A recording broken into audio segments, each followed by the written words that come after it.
Alam nyo mga kamix, may naalala ko sa Bluetooth speaker na ito. Nung hindi pa kasi masyadong uso dati yung yung mixer na may Bluetooth na nakalagay, may Bluetooth na nakasama. Mayroong dati akong speaker na maliit, yung parang box lang na nausong Bluetooth speaker. Tapos gusto ko na binu-Bluetooth yung music sa mixer namin. Ginawaan ko ng butas sa likod. Yung parang ganyan, no. Yan.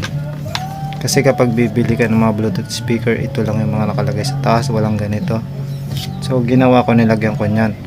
Tapos gusto kasi ni Kuya kagabi dahil Christmas, gusto niya magpatugtog ng medyo malakas-lakas. So mahina nga itong speaker na to dahil maliit, portable lang. So ginawa ko, binuksan ko muna, binilagyan ko ng buti na lang may extra ako na saksakan ng PL. Tapos yun yung nilagay ko dito, tapos kinunik ko doon sa amplifier papunta sa malaking speaker para kahit papaano maganda-ganda ang tugtugan.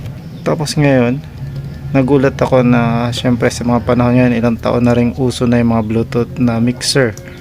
So hindi ko na nga nakita kung saan na napunta yung ganitong speaker na ginawa ko. May ganitong saksakan, maliit lang yun. Sayang kung makikita ko pa, sana ay mapapakita ko sa video.